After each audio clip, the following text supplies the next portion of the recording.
Federation of body building and physics sports Pune सादर करीत आहे फॅप फ्रायडे या सिरीज अंतर्गत पुण्यातील नामांकित बॉडी बिल्डर्सची यशोगाथा. आजच्या भागामध्ये आपण श्रीनिवास वास्के यांच्या बॉडी बिल्डिंगच्या प्रवासाबद्दल जाणून घेणार आहोत. श्रीनिवास वास्के उर्फ श्रीनिवास यांचा जन्म 29 नोव्हेंबर 1981 रोजी झाला. त्यांची बॉडी बिल्डिंगची सुरुवात मित्रांबरोबर झाली. हळूहळू व्यायामाची आवड बॉडी बिल्डिंगकडे वळू लागली. त्यामुळे स्पर्धा पाहायला जाऊ लागली. त्या काळी अनेक स्पर्धा बालगंधर्व कलादालनात होत असत. बसायला जागा मिळावी तीही पुढच्या खुर्चीवर, म्हणून लवकर जाऊन बसायचा अट्टहास असायचा. जशी जशी आवड वाढत होती तशी तशी शरीरयष्टी पेलदार होऊ लागली होती. स्पर्धा बघता बघता ते त्या स्पर्धांचा भाग कधी होऊन गेले हे कळालेच नाही. सुरुवातीला क्रमांक येत नव्हता, परंतु खचून न जाता तयारी करीत राहिले. बॉडी बिल्डिंग मधील खेळ खर्चिक आहे, तसेच खूप मेहनतीचा पण आहे. त्यात कुठेही कमी पडायचे नाही असे मनाशी पक्के ठरवले होते.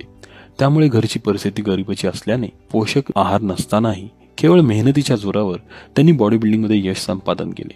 जिल्हास्तरीय अनेक स्पर्धांमध्ये प्रावीण्य मिळवले.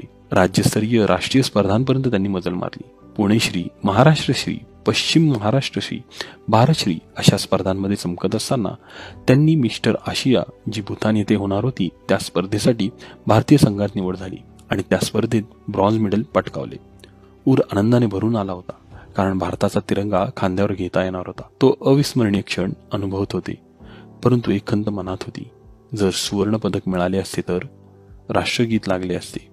ती इच्छा अजूनही मनात होती. त्यासाठी तयारीलाही लागले होते. आणि अचानक एक दिवस त्यांच्या वडिलांना देवाज्ञा आली. घरची जबाबदारी त्यांच्यावर आली. घरी आई, पत्नी, मुलगी व 2 भाऊ असे एकत्र कुटुंब आहे. त्यांच्या या बॉडी बिल्डिंगच्या प्रवासामध्ये प्रथम साई जिमचे संचालक श्री मनोज शहा सर आणि प्रशिक्षक श्री मंगेश पाटील सर यांच्या मार्गदर्शनाखाली बॉडी बिल्डिंगची सुरुवात केली. त्यानंतर डॉक्टर प्रशांत मदने आणि फिलिप जेम्स यांनी त्यांना मार्गदर्शन केले. सध्या उदरनिर्वाहासाठी ते जिममध्ये ट्रेनिंग देतात.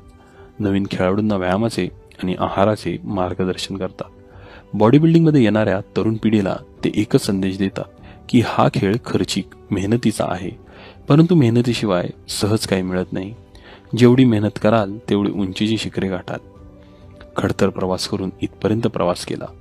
अजून शिखरे गाठायची आहेतच व ती लवकरच पूर्ण करू असा विश्वास मनाशी बाळगणाऱ्या, देशाचे नाव आंतरराष्ट्रीय स्तरावर पोहोचवणाऱ्या अशा या फिटनेस फॅबला आणि त्याच्या कारकिर्दीला federation of body building and physics sports पुणेकडून सलाम. पुन्हा भेटू अशाच एका फिटनेस फॅबला पुढच्या आठवड्यात, पुढच्या भागात. तोपर्यंत मस्त रहा, स्वस्थ रहा आणि महत्त्वाचं म्हणजे टोटल फिट रहा.